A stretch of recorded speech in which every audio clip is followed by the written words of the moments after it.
Have you ever really stopped to think about all the stories that are inside you? All those little moments that, when you string them all together, make you who you are? Today, we're going to dive into a really powerful idea: how to take that whole lifetime of memories and turn it into something real, something lasting for your family before those memories start to fade. So let's get into it. This just gets right to the heart of it, doesn't it? This isn't about being famous or pretending you lived some perfect life. It's all about connection. It's about giving the next generation, your grandkids, a real chance to understand whose shoulders they're standing on, to hear your voice, and to see what truly shaped you. And well, that's the big question, isn't it? Because the hard truth is, when we're gone, the stories we never got around to telling, they're just lost. Forever. This isn't meant to be just a sentimental thought. It's a real call to action.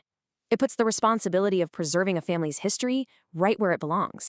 But here's the thing. Here's the challenge every single one of us faces. Our memories are so fragile. I mean, your experiences are your most valuable inheritance, right? But they're not tucked away safely in a vault. They live inside you, and with time, they can fade. Just think about that for a second. Can you bring it back? Those aren't just facts, are they? They're feelings. They're the little sensory details that make a story feel real, the things that can transport you right back in time. It's those specific personal details that really make up the fabric of a life. And that's the legacy we're talking about, these powerful sensory memories. But they kind of have a shelf life. The problem isn't just that we forget things entirely, it's that the richness, the color and the emotion of those moments, they can get worn down, leaving behind just a faint outline of what it really felt like. So, what do you do about it? How do you tackle a problem this personal? How do you actually capture these stories before it's too late? Well, that's where having a structured approach comes in. Something designed to turn what feels like a huge, daunting task into something you can actually do. Something really meaningful. And that's exactly what the MyBook Workshop is. It's not just about, randomly writing things down. It's a defined process. It's a journey broken down into 4 phases, with a clear, tangible goal at the end. A real, physical book that carries your story forward. And this isn't for some tiny niche group of people. I mean, look at this. It's for retirees who really want their grandkids to know who they are. It's for veterans whose stories absolutely deserve to be preserved.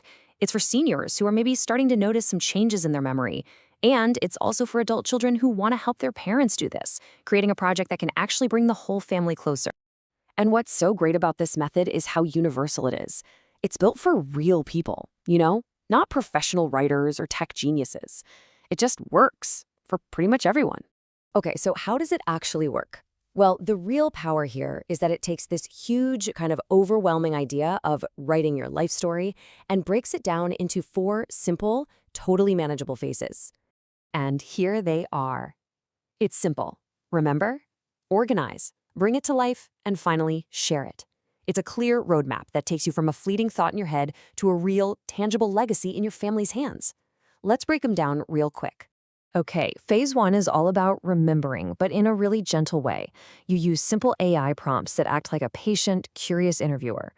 The whole focus is on pulling out those little sensory details, those major turning points, and the people who mattered most. The outcome here isn't a perfect story yet. It's just a raw, honest transcript of your memories. All right, next up, you organize. This is where those raw memories start to take shape. You start to find the themes, you group things into chapters, and, this is super important, you make sure the voice sounds like you.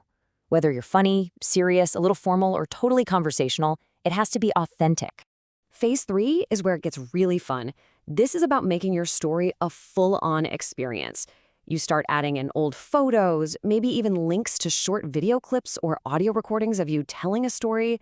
You design a cover, you lay it all out. You end up with a beautiful, polished book that people can see and touch and even hear. And finally, phase 4. And this is so key. You have to share it, because a book just sitting on a shelf is, it's just an object. This phase is all about making it a living thing in your family. You plan family readings. You use it to pass down traditions or recipes. You start conversations. The goal isn't a book on a shelf. It's a living legacy. Now, I know what you might be thinking. This all sounds really wonderful, maybe a little sentimental. But the impact of a process like this goes so much deeper than you might expect. it's not just about feelings. It's actually about well-being. See, the methods that are used here are actually grounded in real clinical research. There's a whole field called reminiscence therapy.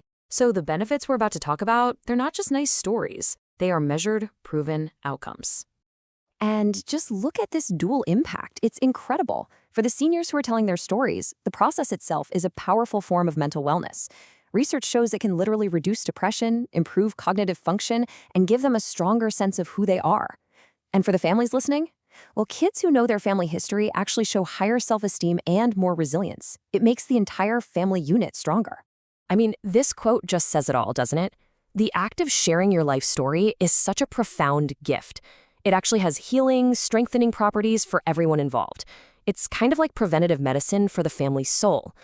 So the obvious next question is, okay, what does it actually take to start something like this? It sounds great, but is it complicated? And the answer is no. It's surprisingly simple. The whole process is designed to be accessible, to get rid of any barriers that might make this feel too overwhelming.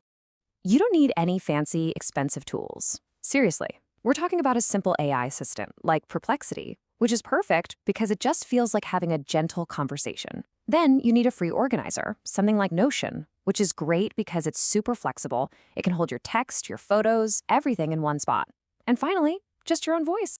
In fact, to get started, you really only need 3 things. That is it. Just 3 simple things are standing between you and the beginning of this incredible legacy project. And here they are. Check out how simple this is. 2 free accounts that take, a few minutes to set up, and 1 single memory. It doesn't have to be the biggest, most important memory of your life. It could be the smell of your grandma's kitchen, the day you learned to ride a bike. Just 1 small place to start. That's how achievable this really is. Because ultimately, this is what it's all for. It is your chance to look back and leave a clear, intentional message for the people you love most. It's more than a book. It's your answer to the questions your grandkids will one day ask about you. And that is a legacy worth creating.